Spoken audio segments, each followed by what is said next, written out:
An approach that clues one in to more than they bargained for comes at a time of need. The clue, one might ask, aligns one's deepest desire to lift the lid, as one might say, on some things that were avoidably left in the dark. And as one knows, when something is left in the dark for way too long, the darkness consumes everything else around it, like a leech constantly searching for its next victim. So the dark, whether it's played out with actions or words, is constantly looking for another action or word to join in with it. It is not unusual that one sees this as foreign to them, because it is so easy to step one's foot in that darkness. That is the one who is taking the easy way out. For the one who dares to put their foot elsewhere may be looked upon as a traitor. Yes, one might say so, but a different kind of traitor would be more appropriate to say. There comes a point when one realizes that the trading off of one kind of ideology to another is being the kind of traitor that would never be jailed or punished. This requires one to pass by the thought that immediately takes one into a thought of darkness. That is an epiphany for one to circulate over time as these choices come into one's life, if only to just take a breath and lead oneself to a thought that no longer applies to that dark behavior.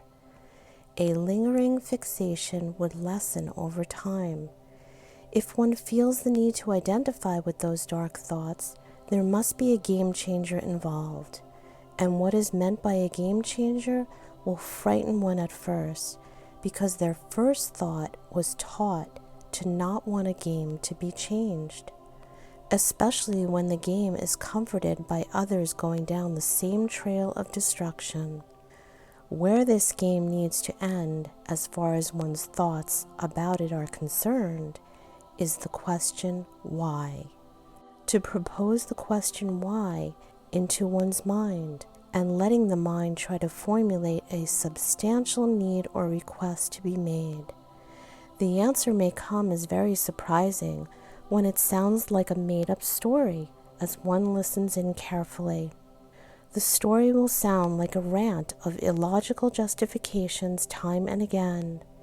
That is the point that one must step in and take notice, so that they are not giving their mind permission to run away with them. That kind of mind will set you on a wild goose chase further into the dark abyss, for if one is looking for camaraderie, this will surely be one's friend every time. Once a fruit shrivels from the sun, it can never go back to the plump state it started out as.